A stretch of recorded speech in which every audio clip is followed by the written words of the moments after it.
Hello and welcome dear student, good afternoon everyone, Jai Hind. चलिए तो start करते हैं आज नए टॉपिक का, जो जनरली ट्वेल्थ में आपके लिए आसान ही टॉपिक रहा है और यहाँ पर भी मतलब आसान ही मिलेगा। स्कोरिंग है, ठीक है। स्कोरिंग है, अच्छे खासे क्वेश्चंस आ जाते हैं कई बार, ठीक है। अच्छे खासे क्वेश्चन आ जाते हैं तो ये अच्छी बात है, पढ़ेंगे इसको, एंजॉय करेंगे। और आप अभी आपकी इधर ही क्लास जो होगी, बेटा लंबी क्लास नहीं होगी, 1:30 बजे तक ही होगी, क्योंकि मेरी क्लास आज के दृष्टिकोण से बात करो तो लगातार 6-7 घंटे तक है, ठीक है। तो 1.5 घंटे ही होगी, तो थोड़ा सा गैप ज़रूरी होता है।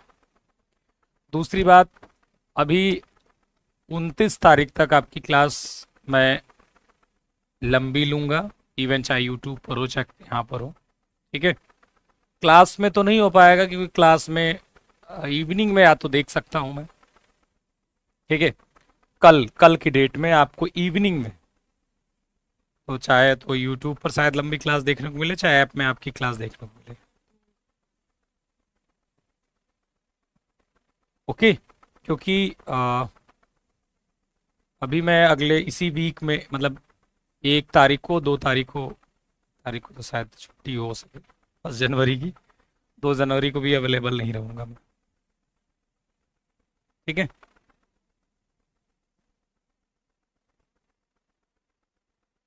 चलिए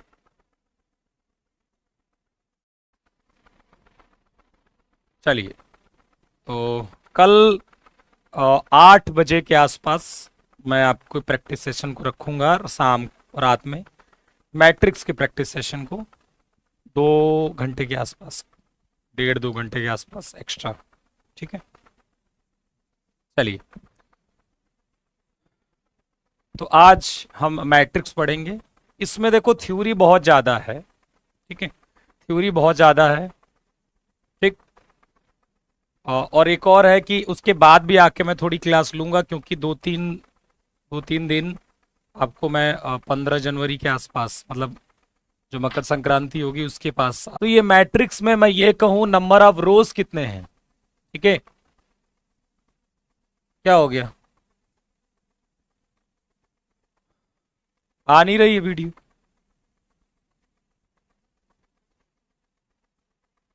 क्लास नहीं चल रही?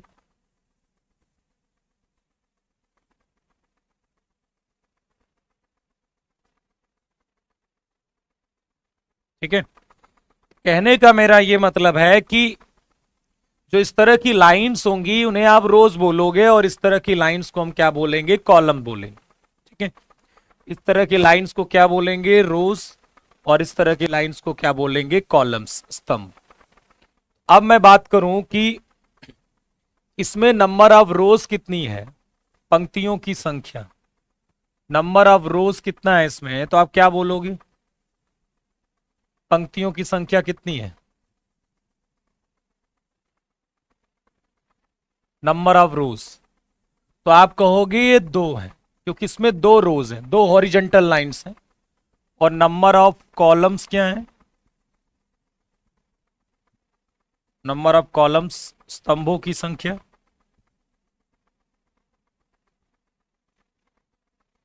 तो वो भी क्या कहोगे, 2। जब भी किसी मैट्रिक्स का हम ऑर्डर लिखते हैं, ठीक है, ए मैट्रिक्स का यदि मुझे ऑर्डर लिखना हो, इस ए मैट्रिक्स का मुझे क्या लिखना हो, ऑर्डर लिखना हो, तो हम कैसे लिखेंगे ऑर्डर, पहले लिखेंगे नंबर ऑफ रोज और बाद में लिखेंगे number of column. Number of रोज पहले, नंबर ऑफ रोज, ठीक है, और नंबर ऑफ कॉलम, ठीक, नंबर ऑफ रोज और नंबर ऑफ कॉलम, ठीक। तो देखिए ए मैट्रिक्स को हम क्या बोलेंगे, इसमें 2 रो हैं और 2 कॉलम हैं, तो ये 2x2 की मैट्रिक्स है। ये क्या है, 2x2 की मैट्रिक्स, ठीक। हाँ, अब जिनको बेसिक्स देखो आता है, सारी डिफिनीशंस आती है, तो चाहो तो क्लास को स्किप कर सकते हो, ठीक है। चाहो तो स्किप कर सकते हो, पीडीएफ से देख सकते हो, यदि कुछ लगेगा कि कुछ नया है तो फिर आप जरूर देख सकते हो, यदि जो लोग पहले से जानते हैं, ठीक है, समय बचा सकते हो आप। अब देखिए बी मैट्रिक्स यदि क्या मिल गई, 1 2 3 4 5 6, यदि मैं कहूं इस बी का मुझे ऑर्डर लिखना है तो पहले लिखना है number of rows. Number of रोज कितनी है, तो हॉरिजॉन्टल लाइन देखो कितनी खींच सकते हो, ऐसे ऐसे दो है ना, तो नंबर ऑफ रोज दो हो गई। और इस तरह की कितनी वर्टिकल कितनी खींच सकते हो, तो वो 3। ये 2 × 3 की मैट्रिक्स हो, ठीक है। कभी ऐसा बोला जाए कि मैट्रिक्स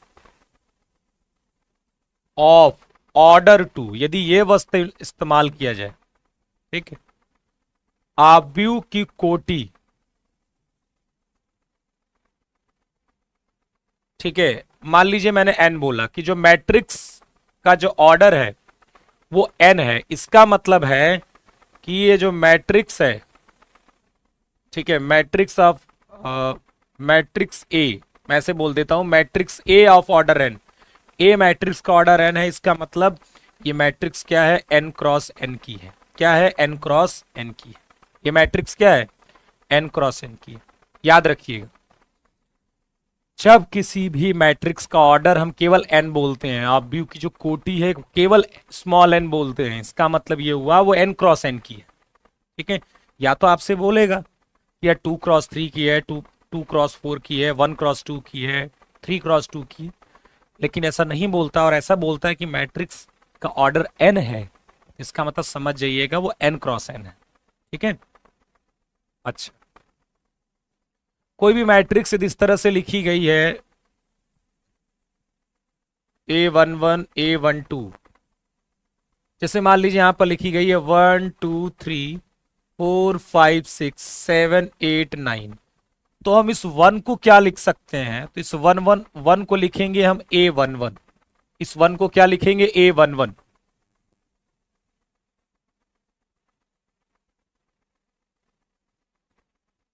सर मैं कोचिंग में हूँ बट मुझे वहाँ समझ नहीं आता है, बट यहाँ आता है, मैं क्या करूँ, कोचिंग ना जाऊँ, मैं पहले भी आपसे पढ़ा था, क्या करूँ सर। बेटा ये तो मेरे पास तो ऐसा कोई अधिकार नहीं है बोलने का कि आप मत जाइए, और आप ऐसा तो नहीं हो सकता कि यार आपको समझ में नहीं आ रहा होगा कुछ, ठीक है, और ऐसा भी नहीं होगा कि आप सारी सब्जेक्ट नहीं पढ़ पा रहे होगे। तो यदि आपको लगता है कि कुछ ज्ञान मिल रहा है, ठीक है, तो आप जरूर लेना चाहिए आपको, ठीक है। लेकिन एक चीज ये भी है कि वहां भी आप 5-7 घंटा पढ़ो, और यहाँ भी कोचिंग, यहाँ भी 5-7 घंटा टीचरों से पढ़ो, फिर नहीं हो सकता। ये बात तो सत्य है। चलिए, इस 1 को बोलेंगे हम A11। A11 मतलब एलिमेंट फर्स्ट रो और फर्स्ट कॉलम का, फर्स्ट रो फर्स्ट कॉलम का, ठीक है, फर्स्ट रो सब फर्स्ट कॉलम का, ठीक। ये क्या है, फर्स्ट रो में है और फर्स्ट कॉलम में है। 2 क्या है, ये आपका क्या है, फर्स्ट रो में है, रो फर्स्ट है और सेकंड कॉलम है। ये 3 क्या है, ये फर्स्ट रो में है और थर्ड कॉलम में है, A13। तो कहने का मतलब है इसको हम लिख सकते हैं A11 A12 A13 A21 A22 A23 और A31 A32 और A33। A33 का मतलब हो गया, A33 का मतलब क्या हो गया कि तीसरी रो और तीसरे कॉलम में जो एलिमेंट बैठा है उसका नाम A33 है, ठीक है। चलिए, ये बात समझ में आ गई आपको, इसमें कोई दिक्कत नहीं है। अब बात कर लेते हैं डायगोनल एलिमेंट्स का क्या मतलब होता है। डायगोनल एलिमेंट्स कौन से होते हैं इसमें, मैट्रिक्स में डायगोनल एलिमेंट्स, विकर्ण अवयव। तो डायगोनल एलिमेंट्स हमेशा याद रखना कि डायगोनल एलिमेंट्स ये वाले होते, ये डायगोनल नहीं बनेगा इसमें। जब मैट्रिक्स की बात करेंगे तो डायगोनल एलिमेंट्स ये होंगे A11 A22 और A33। ये आपके 3 जो हैं वो क्या है, डायगोनल एलिमेंट्स, विकर्ण अवयव ये है, ठीक है। इसको नहीं मानेंगे, जब भी बात करेंगे तो इसे मेन डायगोनल बोलते हैं। क्या बोलते हैं, मेन डायगोनल यही होता है बेटा, मेन डायगोनल, ठीक है। मतलब जब भी डायगोनल की भी बात करेंगे या मेन डायगोनल की भी बात करेंगे तो फिर हम इसी की बात करेंगे। ठीक है, क्लियर है ये चीज? चलिए,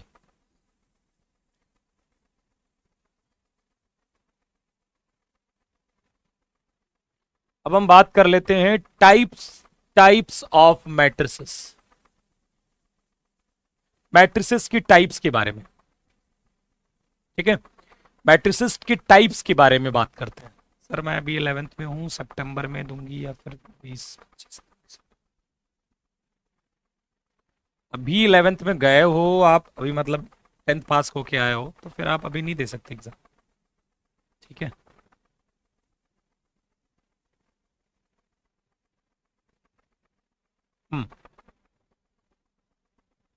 टाइप्स ऑफ मैट्रिसेस।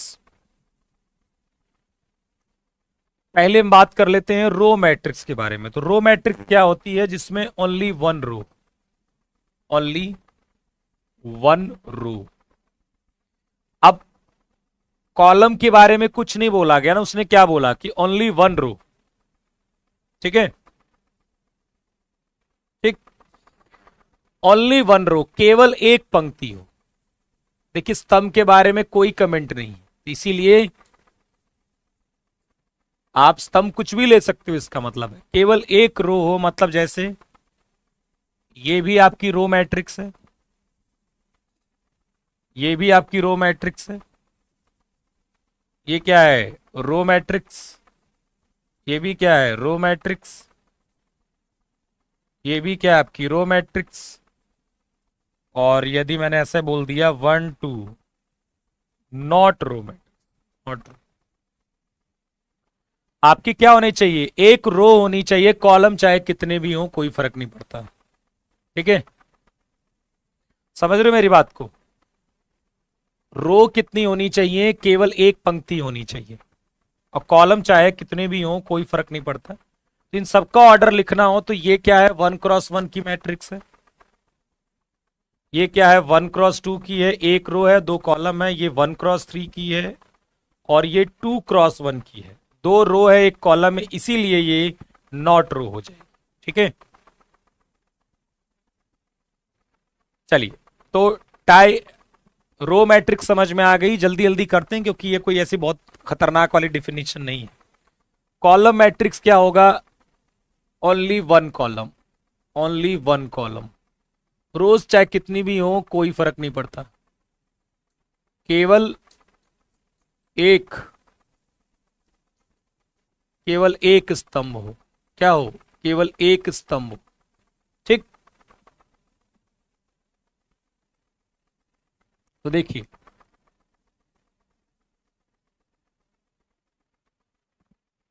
अब जैसे मान लीजिए कॉलम उसने बोला एक, तो 1 2, क्या ये कॉलम मैट्रिक्स है? यस।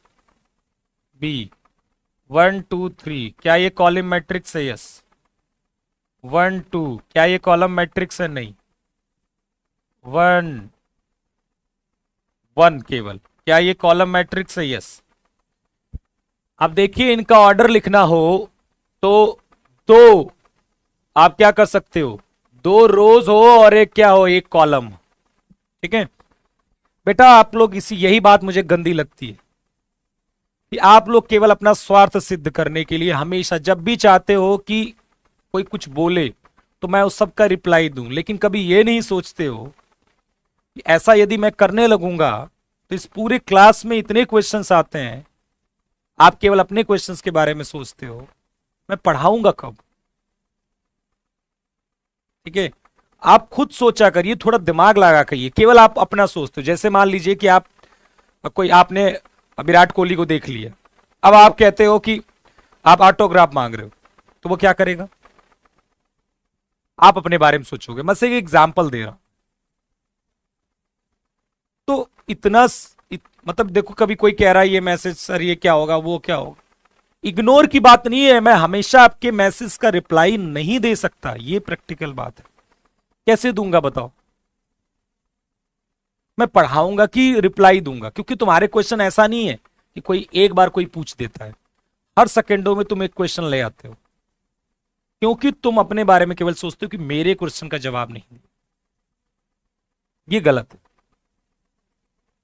ठीक है, आप ऑफलाइन क्लास पढ़ते थे, आपको याद होगा, कब भी क्वेश्चन पूछते थे इतना नहीं होता, लेकिन ऑनलाइन क्लासेस में टीचर तो टीचर ही है ना। तो ऑनलाइन क्लासेस में इंफॉर्मेशन देने वाला तो टीचर नहीं बन जाता ना बेटा, कि वो इंफॉर्मेशन दे आपके लिए, केवल इंफॉर्मेशन दे, तो पढ़ाएगा कब? जब ऑफलाइन क्लास करते हो, देखो कभी कभार एक आध कोई बच्चा खड़ा होकर पूछ लेता सर ये दिक्कत है मुझे। यहां आप क्या करते हो, आप बार बार बार बार बार बार हर 2 सेकंड में एक क्वेश्चन, हर 2 सेकंड में क्वेश्चन, फिर कहोगे हमारे क्वेश्चन का जवाब नहीं दे रहे। तो ये सारी जानकारी फॉर्म कैसे भरें यही पूछोगे, हमारे इसमें दिक्कत है यही पूछोगे, कैसे जवाब मिलेगा सब चीज का? तो देखिए इसमें नंबर ऑफ रोज और नंबर ऑफ कॉलम की बात करें, ठीक है, मुझे कोई प्रॉब्लम नहीं है, लेकिन मैं आपको जवाब दूंगा तो पढ़ाऊंगा कब, आप खुद देख लीजिएगा। इसमें देखो 2 रो है और कितने कॉलम है, 1। यहां क्या है, 3 रोज हैं, कितने कॉलम है, 1। यहां पर क्या है, यहां पर 1 रो है और क्या है, 2 कॉलम है, इसीलिए मैच नहीं हुआ। और यहां क्या है, 1x1 है, तो यहां पर कॉलम क्या है, 1 है। अब देखिए कॉलम 1 है, रो से मुझे मतलब नहीं है, रो 1 थी चाहे 2 थी चाहे 3 थी, मुझे उससे मतलब नहीं, मुझे केवल कॉलम देखना है। कॉलम 1 है तो वो कॉलम मैट्रिक्स होगी, ठीक है। स्क्वायर मैट्रिक्स क्या होती है, वर्ग ऑफ व्यू, नंबर ऑफ रोज और नंबर ऑफ क्या होंगे, कॉलम होंगे, बराबर होंगे। Number of rows number of columns ये क्या होंगे, बराबर होंगे, ठीक है। Number of rows Piyush Raj ji chemistry Ravi sir पढ़ाएंगे, तो उनसे पूछो ना ये बात, ठीक है। Number of rows number of columns, ठीक है। नंबर ऑफ रोज पंक्तियों की संख्या और स्तंभों की संख्या क्या होनी चाहिए, बराबर होनी चाहिए, जिस भी मैट्रिक्स की, उन्हें क्या बोलेंगे हम, स्क्वायर मैट्रिक्स। डिफिनीशन याद रखना, फिर बाद में पूछते हो कि सर ये स्क्वायर मैट्रिक्स क्या है। Number of rows number of column क्या होंगे, बराबर होंगे। तो जैसे देखिए 1 2 3 4, ये मैट्रिक्स क्या है, 2x2 की है, तो ये क्या है, स्क्वायर है, यस। 1 2 3 4 5 6, ये क्या है, इसमें 2 रो है और 3 कॉलम है, स्क्वायर नहीं है, सी। 1 2 3 4 5 6 7 8 9, ये क्या है, 3x3 की है, तो रोज और नंबर ऑफ कॉलम बराबर है, इसलिए क्या है, ये square matrix. Number of rows number of column क्या होंगे, बराबर होंगे, ठीक।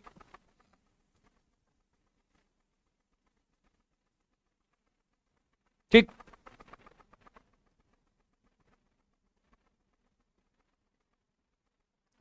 जीरो मैट्रिक्स की बात करते हैं, शून्य आप व्यू, ठीक। जीरो मैट्रिक्स की बात करें तो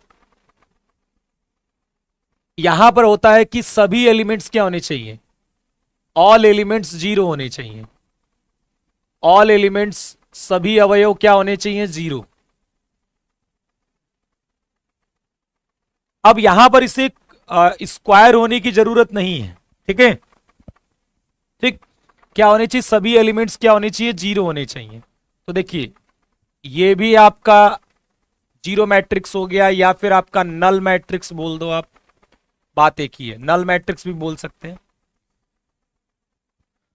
चाहे ये हो गई मैट्रिक्स, चाहे मैट्रिक्स 0 0 ये हो गई, चाहे ऐसी हो गई, चाहे ऐसी होगी, मतलब ये सारे क्या है, नल मैट्रिक्स है,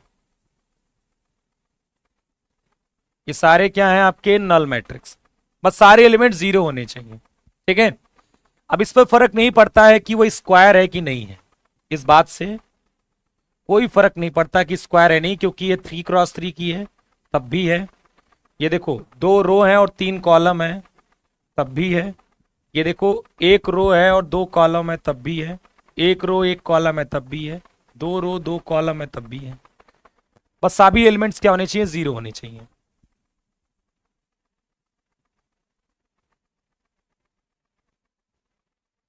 अपर ट्रायंगुलर मैट्रिक्स देख लो, अपर ट्रायंगुलर मैट्रिक्स, ध्यान से डिफिनीशन याद रखिएगा, ठीक है। अपर ट्राइंगुलर मैट्रिक्स क्या होता है, ध्यान से देखो।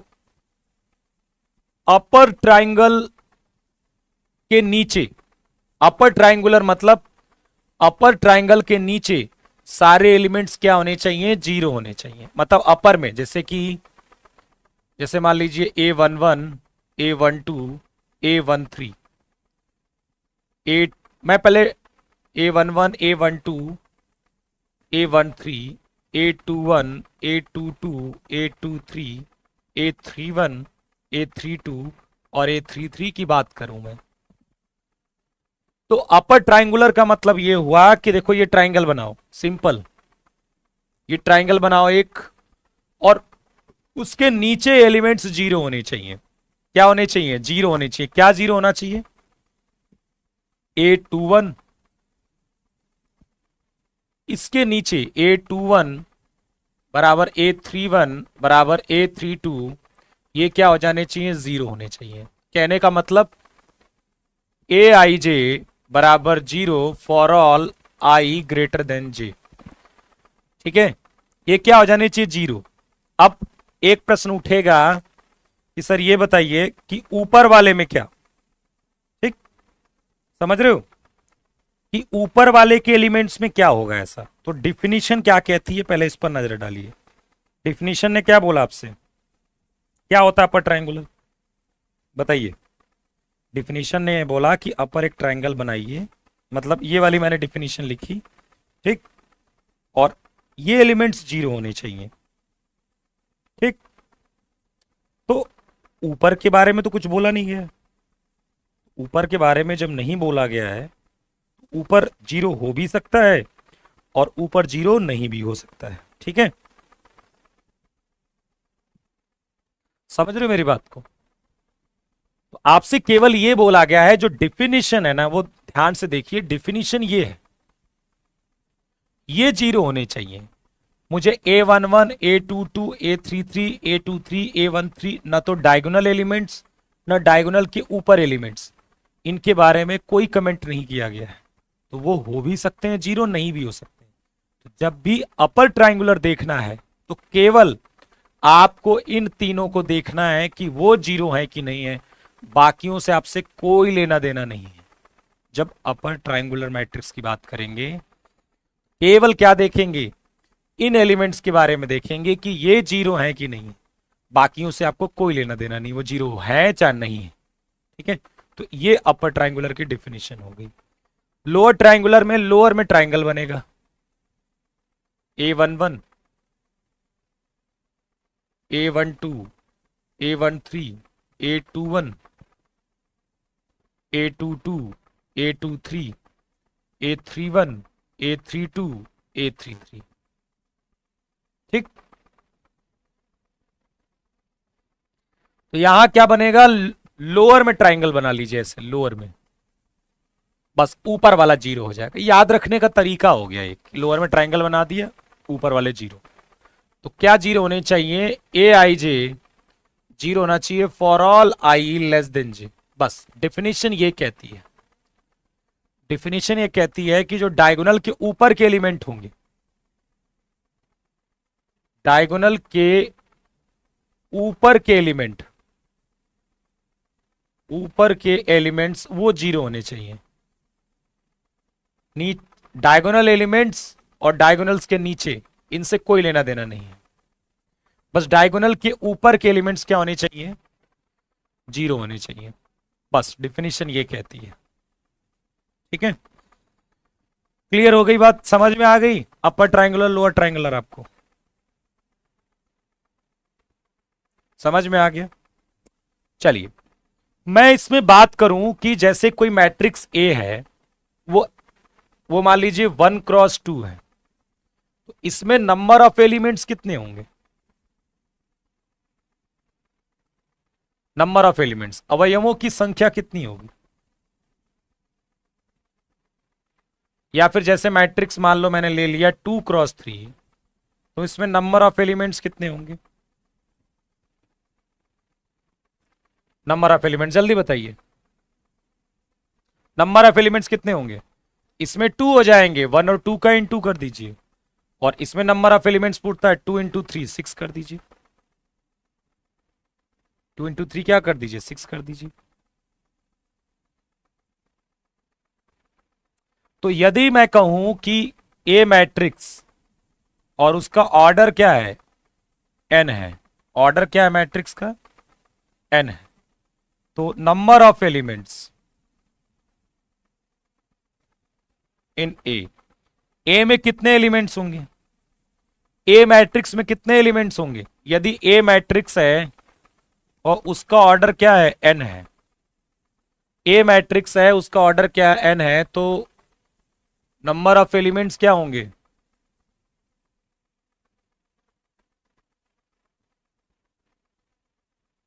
बताइए। नंबर ऑफ एलिमेंट्स क्या होंगे एन क्रॉस एन ना, मतलब एन स्क्वायर, कितने हो जाएंगे एन स्क्वायर। चलिए और हम बताते हैं कुछ इसमें इंटरेस्टिंग चीज। अब ये बताइए कि जैसे कोई मैट्रिक्स ए है A11 A12 dot dot dot A1n,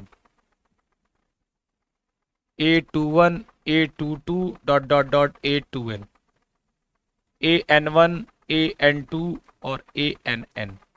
यदि ये मैट्रिक्स n क्रॉस n की है, मैट्रिक्स का ऑर्डर क्या है n क्रॉस n, तो नंबर ऑफ डायगोनल एलिमेंट्स कितने होंगे बताना मुझे, इसमें डायगोनल एलिमेंट्स कितने होंगे,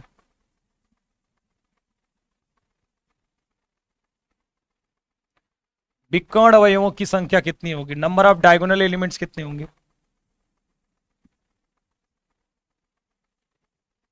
नंबर ऑफ डायगोनल एलिमेंट्स कितने होंगे, विकर्ण अवयवों की संख्या कितनी होगी, जल्दी बताओ। नंबर ऑफ डायगोनल एलिमेंट्स कितने होंगे इसमें?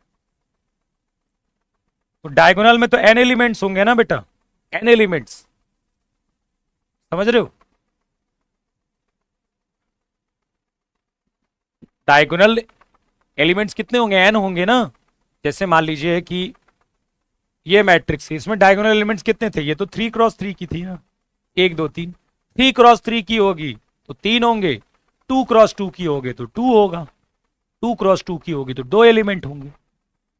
ये सब काम आएगा, ये सब काम आएगा इंफॉर्मेशन, ये चैप्टर इंफॉर्मेशन का ज्यादा है, वैसे तो ठीक है चैप्टर, इंफॉर्मेशन बहुत ज्यादा है इसमें, मतलब रिजल्ट, मतलब कॉन्सेप्ट, फॉर्मूले, बहुत सारी चीजें। तो नंबर ऑफ डायगोनल एलिमेंट्स की बात करें तो वो एन आएंगे। तो number of non diagonal elements कितने होंगे,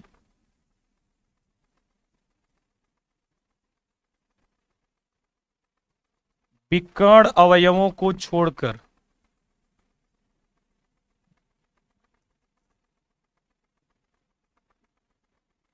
अवयवों की संख्या कितनी होगी बताना।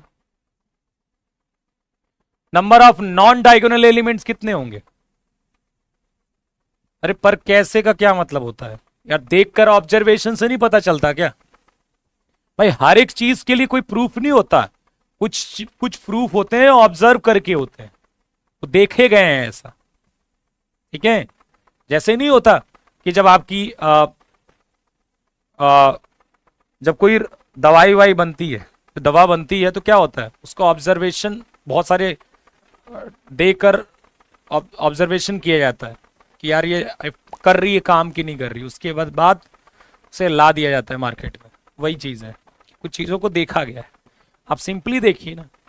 तो n² - n होगा कि नहीं, क्योंकि टोटल कितना था, टोटल कितना था, टोटल हमारे पास n² था, डायगोनल में तो यही एलिमेंट है ना भैया, यही तो डायगोनल में एलिमेंट है, तो ये पूरे पूरे एलिमेंट n² में से n घटा दोगे ना, स्क्वायर नहीं होगा तो डायगोनल ही नहीं बनेगा, स्क्वायर नहीं होगा तो डायगोनल नहीं बनेगा, डायगोनल हमेशा स्क्वायर मैट्रिक्स में बनता है, ठीक है। चलिए अगला पॉइंट यदि मैं बात करूं, डायगोनल के ऊपर एलिमेंट्स, क्या ये बात सही लग रही है, elements above the diagonal, number of elements, number of elements above the diagonal element, above the diagonal elements equal to number of elements above diagonal elements नहीं बोल सकते, एबव डायगोनल ये ज्यादा है, number of elements below the diagonal, below the diagonal. क्या ये same होते हैं? क्या ये सेम होते हैं? ठीक है, बिकड़ के ऊपर अवयवों की संख्या, क्या ये बात सही है?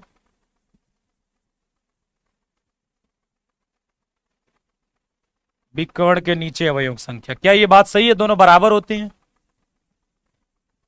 बताइए।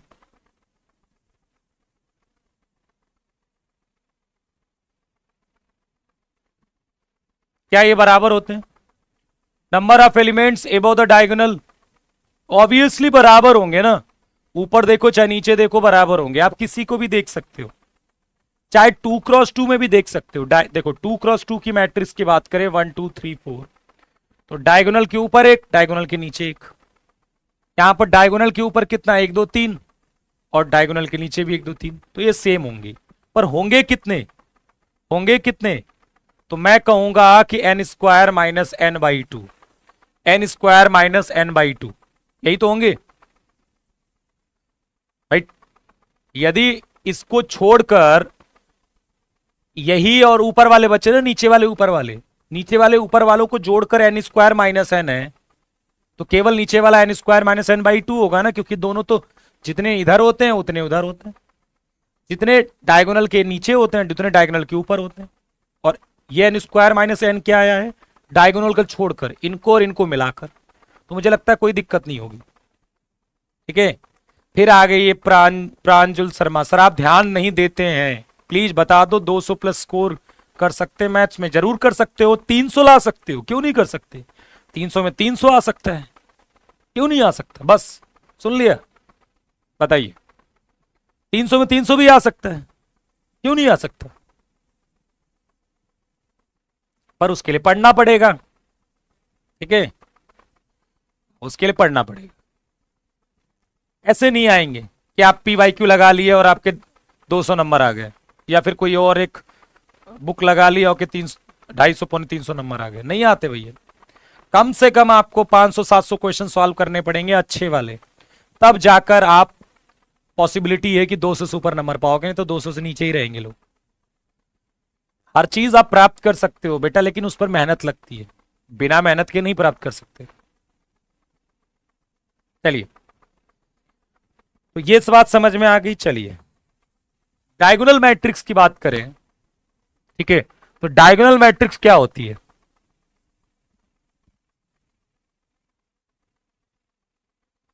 एक्सेप्ट, मतलब ये बोल सकते हैं कि नॉन डायगोनल एलिमेंट्स क्या होते हैं? जीरो। नॉन डायगोनल एलिमेंट्स वो क्या होते हैं? जीरो के बराबर। जो नॉन डायगोनल एलिमेंट्स होंगे वो क्या होंगे? जीरो के बराबर होंगे। कह रहा सर जब जॉब होगा तब शादी हो जाएगी, हैं? तुम यार इसीलिए पढ़ रहे हो क्या? हैं?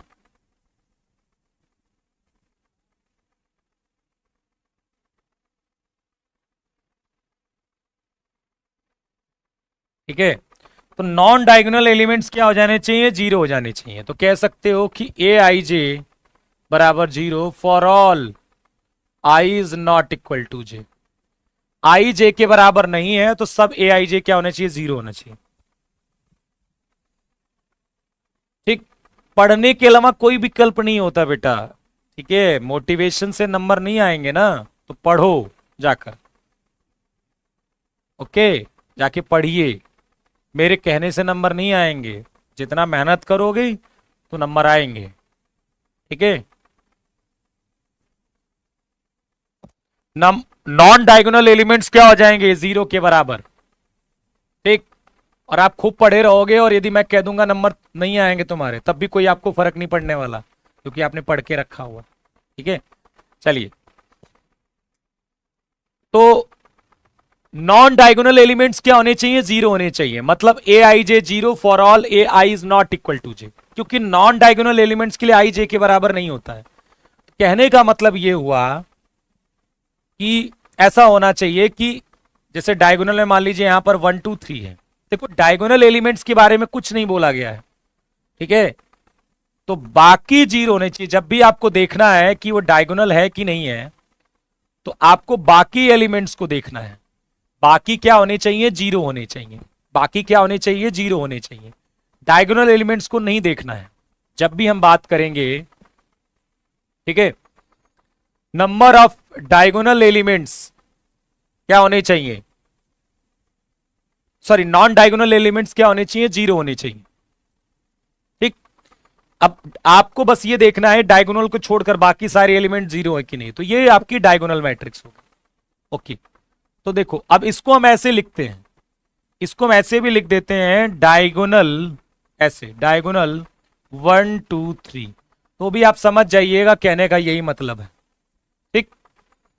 जैसे बी मैट्रिक्स मान लीजिए ऐसा लिखा गया है।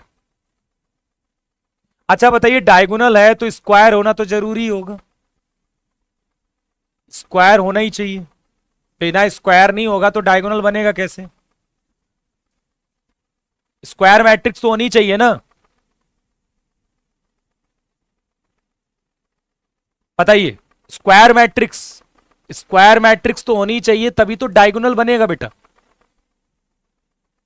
तो डायगोनल जैसे मान लीजिए ऐसा लिखा गया है, डायगोनल ऑफ, ठीक है, 2 3 7। तो इसको हम कैसे लिखेंगे? तो इसको लिखने का तरीका यही है कि आप 2 0 0 0 3 0 0 0 7 ऐसे लिख दीजिए, और ये क्या बन गया? एक डायगोनल मैट्रिक्स बन गई, ठीक है। इसमें क्या समझने में नहीं आया भैया?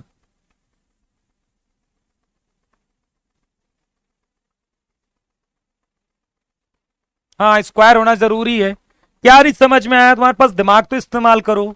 ये टोटल मैंने कहा कि एन है, और इधर भी एन है, तो टोटल एन स्क्वायर होंगी। डायगोनल में कितने हैं? एन है।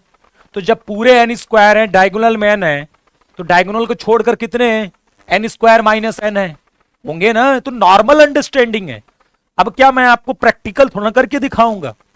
मैथमेटिक्स प्रैक्टिकली तो नहीं होगा ना प्रूफ, कि आप एक तार ले लूं मैं उसमें दिखाऊं।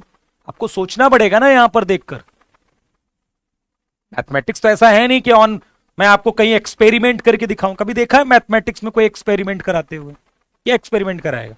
जो एक्सपेरिमेंट होता भी है वो इन क्लासेस में नहीं होता, बड़ी क्लासेस में होता है। एक्सपेरिमेंट होता है मैथमेटिक्स में। तो अब देखो, नीचे और ऊपर के एलिमेंट्स को यदि हम मिलाएं तो वो एन स्क्वायर माइनस एन हुए। तो यदि मैं नीचे वाला पूछूंगा तो ऑब्वियसली आधा होंगे। सिंपल सी बात है, ठीक है। क्यों नहीं? फ्रैक्शन में भी हो सकते हैं एलिमेंट्स, फ्रैक्शन में हो सकते हैं एलिमेंट्स आपके, इसके फ्रैक्शन में भी हो सकते हैं। क्यों नहीं हो सकते? फ्रैक्शन में हो सकते हैं मैट्रिक्स के एलिमेंट। ये आपका डायगोनल एलिमेंट्स हो गया कि डायगोनल एलिमेंट के अलावा जितने भी एलिमेंट्स देख रहे हैं वो क्या होने चाहिए? जीरो होने चाहिए। बस ये डायगोनल एलिमेंट्स की डिफिनीशन है। डायगोनल में भी जीरो चलेगा, कोई दिक्कत नहीं। Okay. Scalar matrix, diagonal elements with diagonal elements with same diagonal matrix, sorry, diagonal matrix with same diagonal element।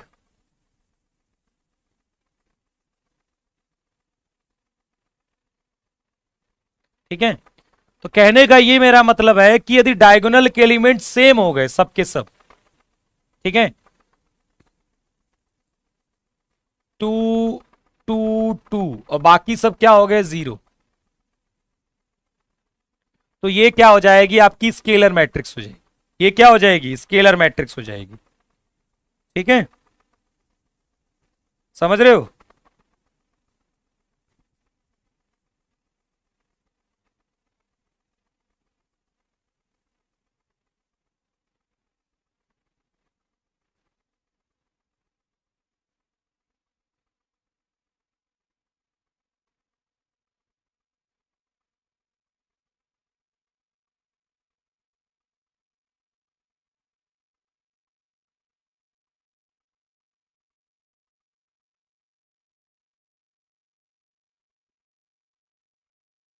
तो डायगोनल के एलिमेंट्स क्या होने चाहिए, सेम होनी चाहिए, और बाकी क्या होने चाहिए, जीरो होने चाहिए।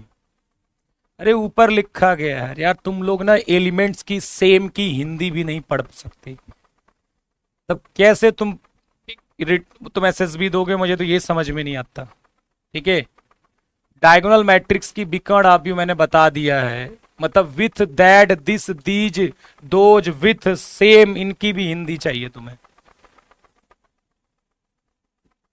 आइडेंटिटी मैट्रिक्स देखिए, आइडेंटिटी मैट्रिक्स क्या होगी, डायगोनल एलिमेंट्स वन होंगे और बाकी सब क्या होंगे, जीरो होंगे।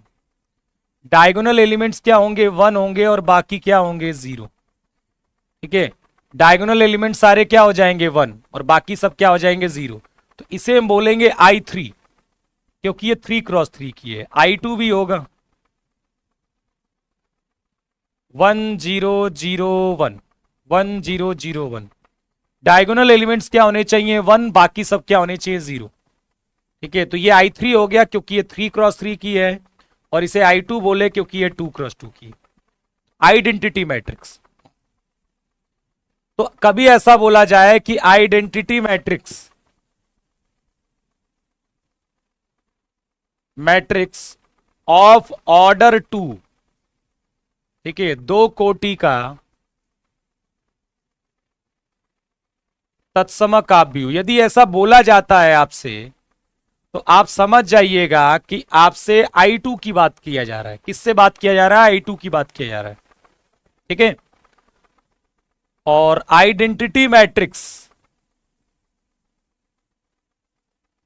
आइडेंटिटी मैट्रिक्स क्या यार, आइडेंटिटी मैट्रिक्स ऑफ ऑर्डर 3 ऐसे बोला गया है, तीन कोटि का तत्समकाव्य यदि आपसे बोला जा रहा है।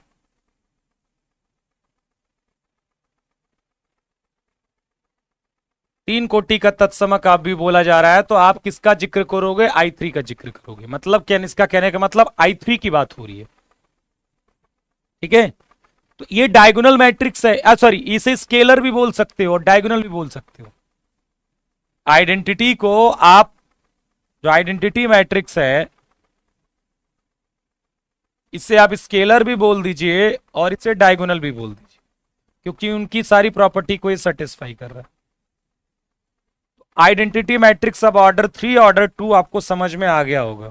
चलिए एक बार इक्वलिटी ऑफ मैट्रिक्स की बात कर लेते हैं। Equality of matrix, matrix equal कब होगी, जैसे ये ए मैट्रिक्स है और वो m×n की है, और बी मैट्रिक्स है, तो पहली चीज तो ऑर्डर सेम होना चाहिए। पहला क्या होना चाहिए, ऑर्डर सेम, समान कोटि की होनी चाहिए, पहली बात। यदि दो मैट्रिक्स को इक्वल होना है तो वो समान कोटि की होनी चाहिए, पहली चीज। और दूसरा, आपको करस्पॉन्डिंग एलिमेंट्स, करस्पॉन्डिंग एलिमेंट्स, ठीक, सेम होने चाहिए। करस्पॉन्डिंग हिंदी क्या होती है, संगत, बट चेक कर लेना यार। वही हो, करस्पॉन्डिंग की हिंदी क्या होती है, संगत। करस्पॉन्डिंग एलिमेंट सेम होनी चाहिए। ठीक है, ऑर्डर सेम और करस्पॉन्डिंग एलिमेंट दोनों सेम होनी चाहिए। जैसे ए मैट्रिक्स है 1 1 A1 2 A2 1 A2 2, और B matrix B1 1 B1 2 B2 1 B2 2। यदि ए और बी बराबर है तो हो सकते हैं, क्योंकि इन दोनों का ऑर्डर सेम है, पर करस्पॉन्डिंग एलिमेंट सेम होने चाहिए। मतलब A11 इसका पहला और इसका पहला ये बराबर होना चाहिए, B11 के बराबर होना चाहिए, एंड A12 B12 के बराबर होना चाहिए, एंड A21 B21 के बराबर होना चाहिए, एंड A22 B22 के बराबर होना चाहिए। ये करस्पॉन्डिंग एलिमेंट्स बराबर होने चाहिए। ठीक है, एक तो ऑर्डर सेम होना चाहिए, क्या होना चाहिए, इन दोनों के ऑर्डर सेम। जैसे ये 2x2 की है और ये भी 2x2 की है, तभी ये बराबर हो सकती हैं। ठीक है। क्या हो गया मनीष कुमार जी, स्केलर में क्या समस्या हो गई आपको? स्केलर में मैंने बोला कि डायगोनल एलिमेंट्स क्या होने चाहिए, सेम होने चाहिए। चलिए बताइए आपका क्या कहना है। चलो मैं बैठ गया हूं, जल्दी बताओ।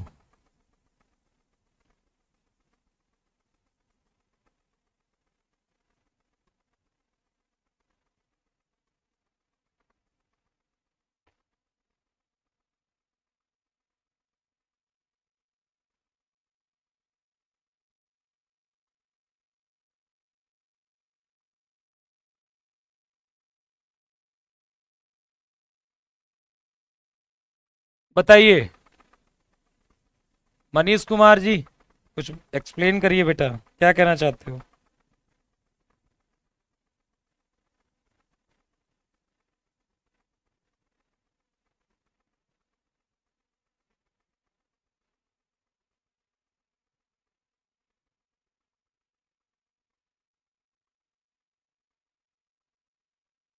बताइए जल्दी से।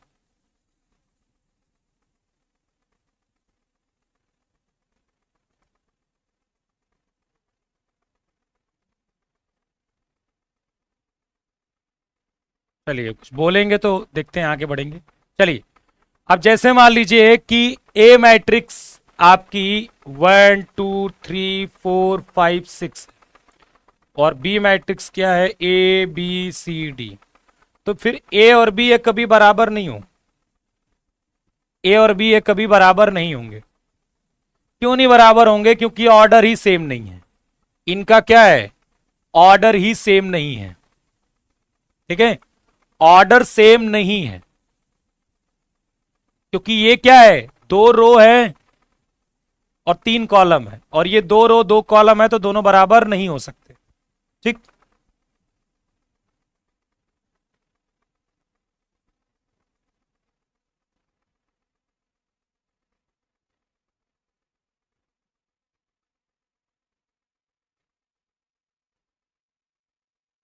चलिए, तो समझ रहे हो मेरी बात को? तो अब इस पर देखिए, आप एक क्वेश्चन करिए, जैसे मैंने बोला कि ए बराबर x - y 2 4 2x + y, और बी मैट्रिक्स दे दिया मैंने 3 2 4 9।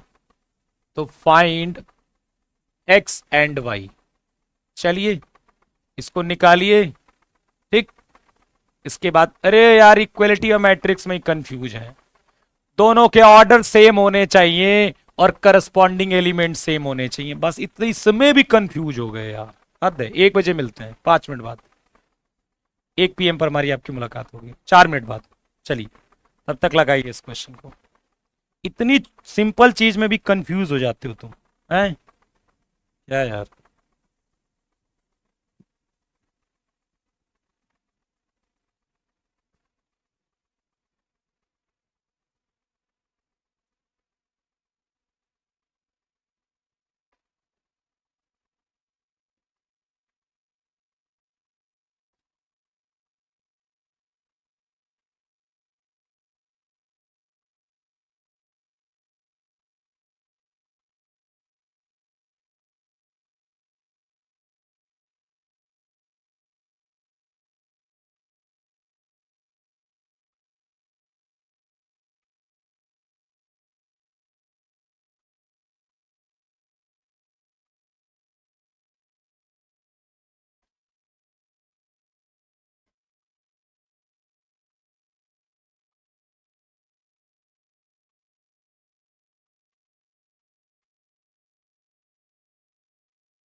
सर सदिश में विकर्ण बराबर होते हैं। सदिश क्या होता है? सदिश क्या होता है?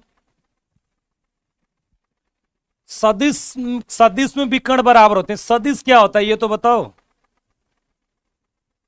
बताओ, बताइए। सदिश कौन सा होता है? ये कह रहा है कि सदिश में विकर्ण बराबर होते हैं, सदिश क्या होता है बेटा? सदिश में पहले बैच में लिखा था, सदिश क्या होता है वही तो मैं कह रहा हूं, सदिश नहीं अदिश होता है, अदिश में विकर्ण बराबर होते हैं, वही चीज तो मैं बता रहा हूं आपको। स्केलर मैट्रिक्स, डायगोनल एलिमेंट्स क्या होने चाहिए? सेम होने चाहिए। यहां लिखा है मैंने diagonal matrix with same diagonal elements, यदि सेम डायगोनल एलिमेंट्स हो गए तो वो से स्केलर हम बोल देंगे।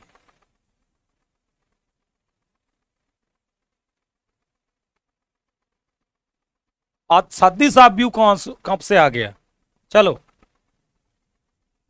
तो आपको क्या करना है, क्योंकि ये मैट्रिक्स ये भी 2x2 की है, ये भी 2x2 की है, तो हम क्या कर सकते हैं, हम इसे इक्वल बना सकते हैं, कह सकते हैं इक्वल।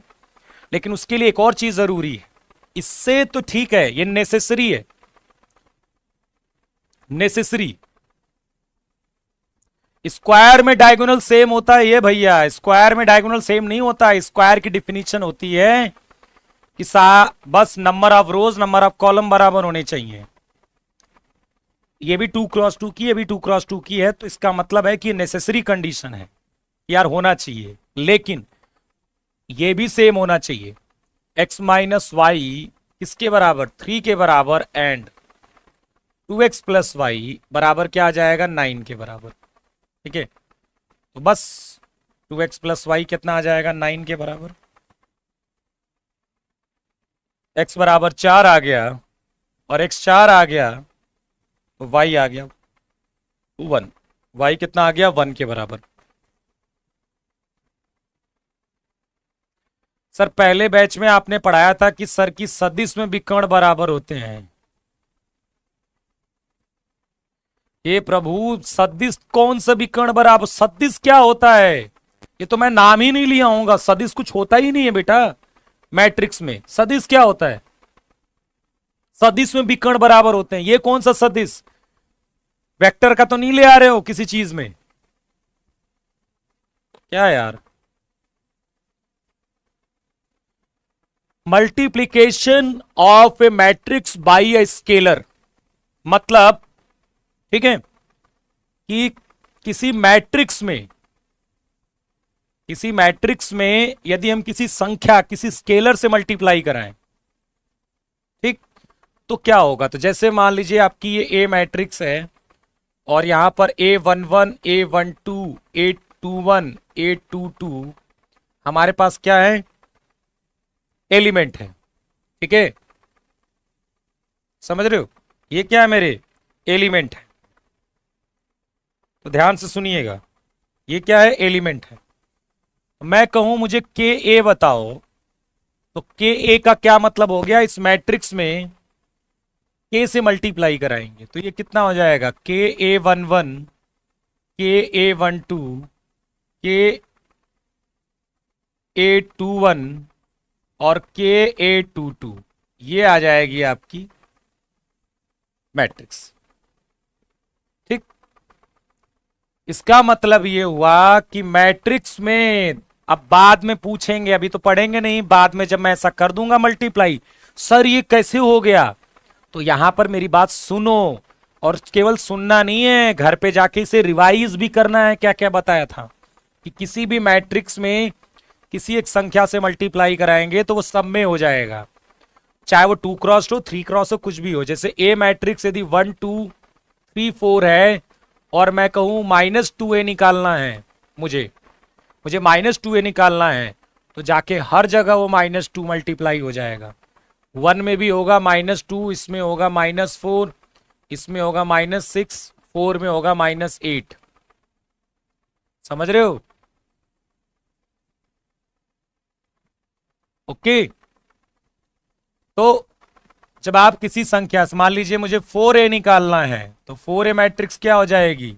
इसमें 4 का मल्टीप्लाई, 4 इसमें कितना हो जाएगा 8, और ये कितना हो जाएगा 12, और ये कितना हो जाएगा 16। आप, ये होता है किसी स्केलर में, सॉरी किसी मैट्रिक्स में किसी स्केलर का मल्टीप्लाई करा है। ओके, अब देखिए और भी कुछ लिख सकते हैं, जैसे मान लीजिए कि ए मैट्रिक्स ऐसी लिखी गई है। मान लीजिए कि ए मैट्रिक्स है 1 2 3 4, और बी मैट्रिक्स है आपका 5 10 5 10 15 20। तो हम ऐसा कर सकते हैं कि यदि हम कॉमन लेना चाहते हैं, यदि हम कह रहे हैं कि हम कॉमन लेना चाहते हैं यहां से, मतलब कॉमन तो नहीं बोलूंगा मैं, यदि मैं चाहता हूं उसको बाहर निकालना, तो मैं कुछ ऐसा लिख सकता हूं, यदि आप जो भी एलिमेंट उठाओगे वो सब में से बाहर आएगा। सब में से 5 बाहर आ सकता है, क्योंकि 5 सब में नजर आ रहा है। 5 क्या आ रहा है, सब में नजर आ रहा है। तो 5 2 3 और 4, तो ये b बराबर क्या हो जाएगा 5 पे। क्योंकि यदि आपको कॉमन लेना है, बाहर लेना है, तो सब में से वो चीज आनी चाहिए, नहीं तो आप कॉमन बाहर नहीं निकाल सकते, सब में से आनी चाहिए। अब यहां से आप कुछ बाहर नहीं निकाल सकते, ए में से ज्यादा से ज्यादा आप 1 बाहर निकाल सकते हो, जो कि मतलब नहीं है। ठीक है, यहां से आप केवल 1 बाहर निकाल सकते हो, क्योंकि 1 सब में है, और कुछ बाहर नहीं निकाल सकते। समझ रहे हो मेरी बात? और कुछ भी बाहर नहीं निकाल सकते। ओके, तो ये चीज आपको समझ में आनी चाहिए, ये आगे काम आएगी। आगे बढ़ते हैं। एडिशन ऑफ मैट्रिक्स, एडिशन हम ऐड कैसे करते हैं, तो इसके लिए जो कंडीशन होनी चाहिए वो क्या होना चाहिए, ऑर्डर, ऑर्डर्स क्या होने चाहिए, सेम होने चाहिए। जैसे ए मैट्रिक्स यदि 2 क्रॉस 2 की है, और बी क्या है 2 क्रॉस 2 की है, तो ए प्लस बी आपका क्या होगा, पॉसिबल होगा। ये क्या है, पॉसिबल है। ठीक है, और मान लीजिए सी जो है वो 2 क्रॉस 3 की है, तो ए प्लस सी जो होगा वो नॉट पॉसिबल होगा।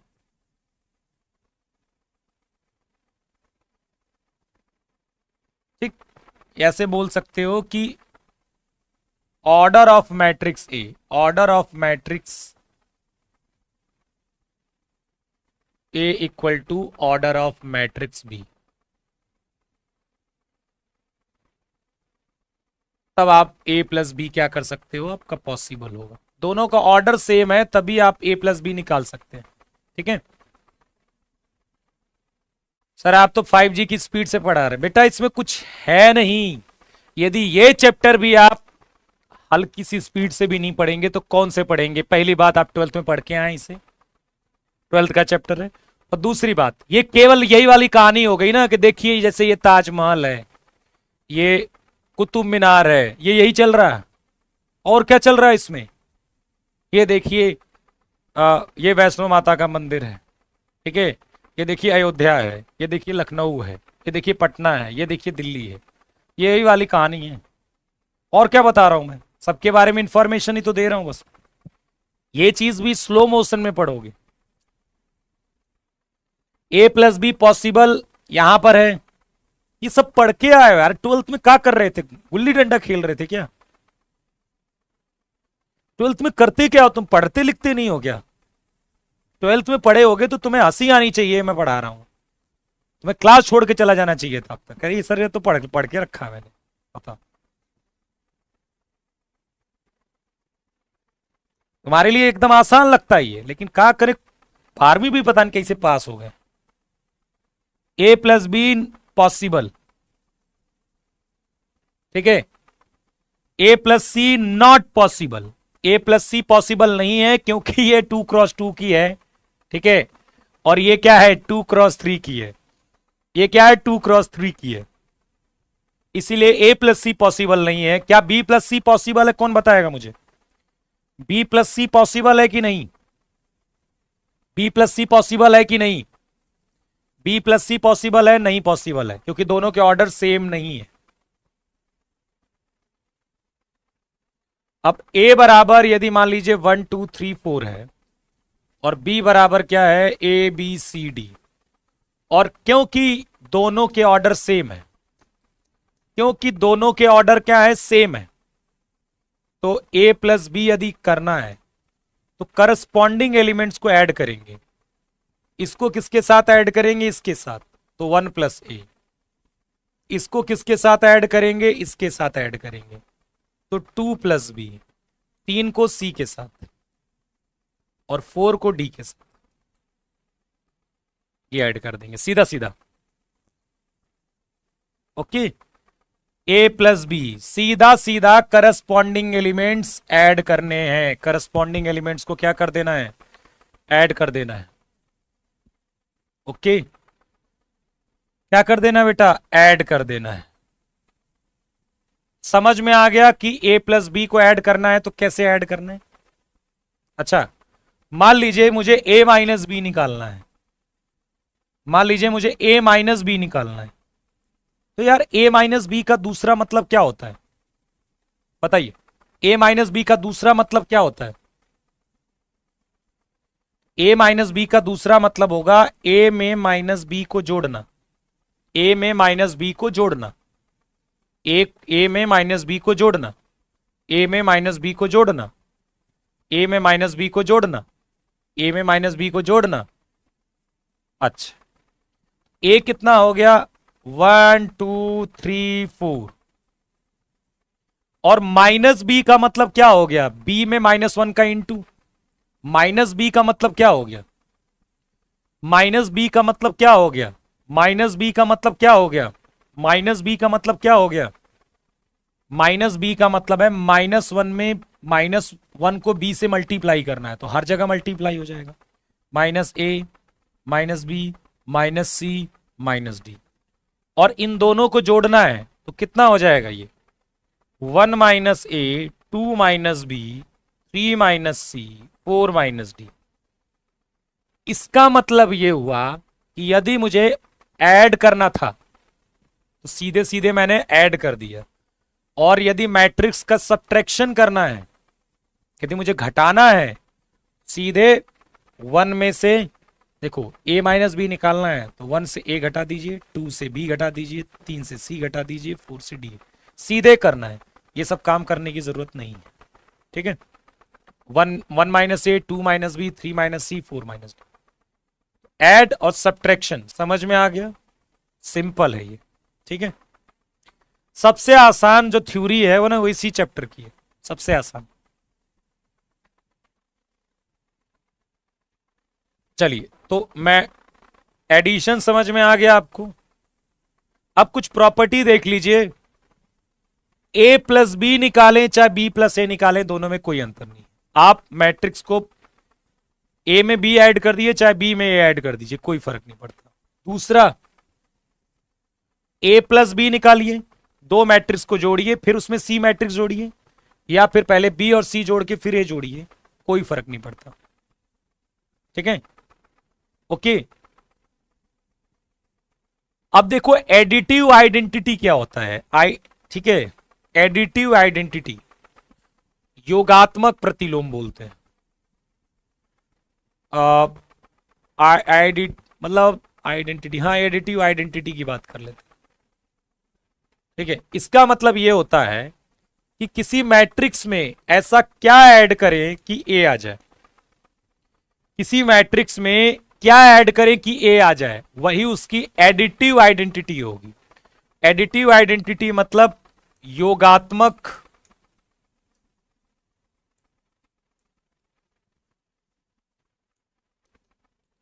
सर्वसमीका। तो आप कहोगे null matrix, null matrix, null matrix जब ऐड करेंगे तभी वो ए के बराबर। किसी मैट्रिक्स में जैसे नंबर में क्या होता है, नंबर में ऐसा क्या ऐड कर दें कि वो ए हो जाए, तो वहां पर क्या होता है, जीरो, एक नंबर होता है, ठीक है। लेकिन यहां पर क्या होगा, एक नल मैट्रिक्स ऐड करेंगे तब वो ए के बराबर होगा, वही चीज लिखी गई है, ठीक है। चौथी, एडिटिव इनवर्स मतलब योगात्मक प्रतिलोम, योगात्मक प्रतिलोम। योगात्मक प्रतिलोम, एडिटिव इनवर्स मतलब होता है। कहने का ये मतलब है चौथा पॉइंट का कि ए में ऐसा क्या ऐड कर दें कि नल मैट्रिक्स आ जाए, जो आइडेंटिटी थी वो आ जाए। ए में ऐसा क्या ऐड कर दें कि identity matrix, sorry null matrix आ जाए, जो प्लस के केस में आइडेंटिटी होती है। प्लस आइडेंटिटी का मतलब ये हो गया कि उस मैट्रिक्स में ऐसा क्या ऐड करें कि वो ए हो जाए, वो आइडेंटिटी मैट होगा उसके लिए, प्लस के लिए एडिटिव आइडेंटिटी बोलते हैं। और वही चीज कि ए में ऐसा क्या ऐड कर दें कि जो आइडेंटिटी थी वो आ जाए, तो जवाब है माइनस ए। ए में माइनस ए ऐड करोगे तब जाकर वो नल मैट्रिक्स आएगा। तो ये एडिशन के केस में है, मल्टीप्लीकेशन के केस में अलग होता है। मैं नंबर्स के केस में बताऊं, ए में ऐसा क्या ऐड कर दो कि क्या हो जाए, ए आ जाए, तो आप कहोगे 0। और ए में ऐसा क्या ऐड कर दो कि 0 आ जाए, तो आप कहोगे -a। ये एडिशन के केस में मैंने बताया आपको, ठीक है। बाकी पांचवा ये, छठा ये, सातवां, ये सब रूल याद रखिएगा। ये रूल सब याद रखिएगा। सब रूल्स क्या करना है आपको, याद रखना है। λ1 + λ2a जो होगा वो λ1a λ2a हो जाए। लेमडा में ए का मल्टीप्लाई करें चाहे ए में लेमडा का मल्टी, लेमडा एक स्केलर है, लेमडा क्या है, बिलोंग्स टू आर। तो मैट्रिक्स में इनटू कराएं, जैसे मैं 2a बोलूं चाहे मैं a2 बोलूं, दोनों में कोई अंतर नहीं है, a 2a ही है। a2 लिखना सही नहीं होता है, ठीक है, ये तो नॉर्मल है सब। अब मल्टीप्लीकेशन ऑफ मैट्रिक्स, ये भी काफी इंपॉर्टेंट है, सभी इंपॉर्टेंट है। मल्टीप्लीकेशन कैसे करते हैं और क्या इंपॉर्टेंट है, ठीक है, समझ रहे हो।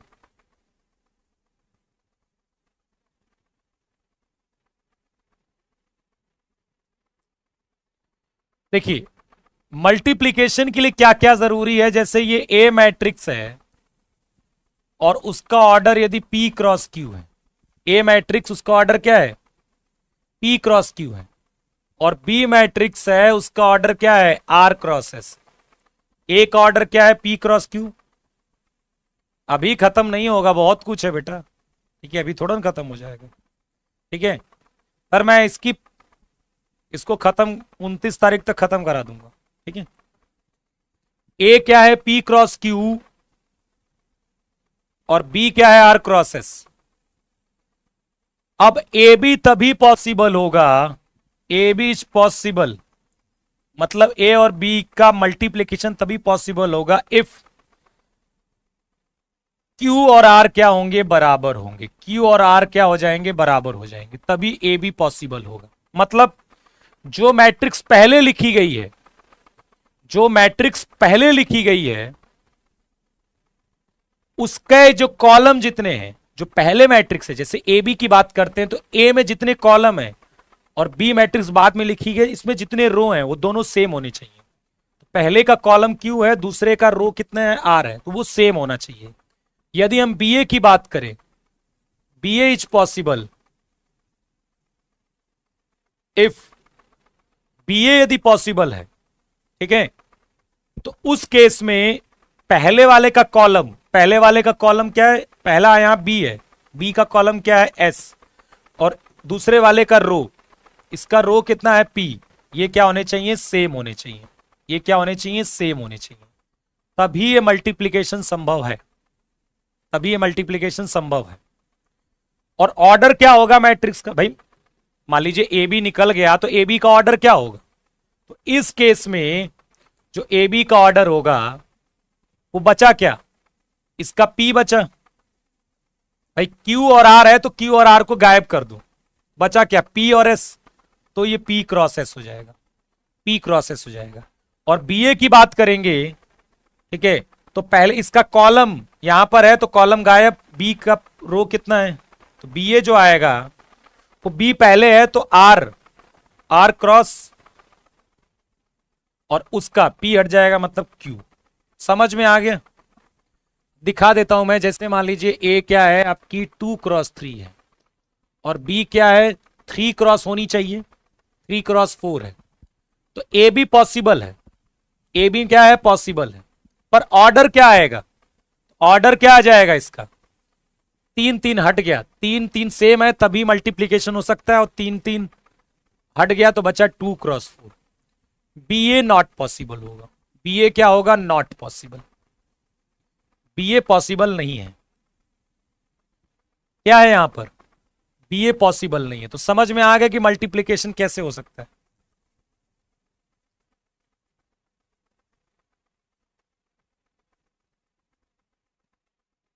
ठीक है, तो मल्टीप्लीकेशन के लिए पहले तो ये चीज और ये चीज सेम होनी चाहिए, और सेम हो गई तो इनको हटाइए, बाकी जो बचा पहले पी और बाद में पी क्रॉस एस की मैट्रिक्स। ए मैट्रिक्स यदि मान लीजिए 3x3 की है, मान लीजिए 1x3 की है, और बी मैट्रिक्स जो है वो 3x3 की है, तो फिर ए बी जो आएगा, ए बी जो आएगा वो 3 3 गया और 1x3 की आ जाएगी। कितनी आ जाएगी 1x3 की। ठीक है, मान लीजिए यहां पर सी मैट्रिक्स जो दी गई है, सी मैट्रिक्स है 1x3 की। ठीक है, और जो डी मैट्रिक्स दी गई है वो 3x1 की। तो सी डी कितना आएगा यहां पर, सी डी मैट्रिक्स सी जो है 1x3 है। अरे कि कहा चल रहा है भैया तुम्हारे एग्जाम में, इस पर भी क्वेश्चन यही आए हुए हैं, ऐसे ही क्वेश्चन आए हैं कि ए ये दिया है बी ये दिया है तो ए बी का ऑर्डर क्या होगा, ऐसे ही क्वेश्चन आए हैं तुम्हारे एग्जाम में। ठीक है, सी का ऑर्डर क्या है 1x3 है, तो डी का ऑर्डर 3x3, तो 3 3 गया तो बचा क्या 1x, तो सी डी का ऑर्डर क्या आ जाएगा 1x1। ऐसे ही क्वेश्चंस बने हैं तुम्हारे एग्जाम में। पीवाईक्यू है, जाके लगाइएगा, ढूंढिएगा कि मैट्रिक्स मल्टीप्लिकेशन पर क्वेश्चंस क्या क्या बने हैं, उनको ट्राई करिए। ये एफर्ट करने पड़ते हैं तो दिमाग चलता है एग्जाम में, नहीं तो दिमाग नहीं चलता एग्जाम में। खुद से एफर्ट, खुद से आपके अंदर वो ललक होनी चाहिए, क्वेश्चंस देखना समझना। ठीक है, यार कोई क्वेश्चन लगा लेता हूं, 10 20 क्वेश्चन और लगा लेता हूं, पीवाईक्यू देख लेता हूं, कौन कौन से टॉपिक्स पर क्वेश्चंस कराए गए उनको देखता हूं, लग रहे हैं कि नहीं, ये सब होती है तब जाकर सिलेक्शन होता है। थोड़ा ना कि पढ़े हुए हैं बस, सर ने करा दिया हाँ ठीक है सर जी कराए, पेपर में एकदम पक्का आएगा, टेंशन में आती नहीं है। चाहे 4 20 लाख लोग नोट्स पढ़ लें, सबका हो जाएगा, टेंशन वाली बात। ठीक है, कॉन्फिडेंस की एक लिमिट है, उससे ज्यादा कॉन्फिडेंस खतरनाक होता है। ठीक है, अपने से एफर्ट करिए। कल इसको हम कंटिन्यू करेंगे, और कल आपकी एक और एक्स्ट्रा क्लास होगी। ठीक है, वो इवनिंग में हो सकती है, तो वो आपको शेड्यूल में लगवा दूंगा। मैंने कब बोला, किसी बच्चे ने बोला सिलेबस चेंज है, मुझे तो नहीं ऐसी कोई जानकारी है सिलेबस चेंज है। जेई का हुआ है, मैंने कब बोला सिलेबस चेंज है, क्या है यार तुम लोग।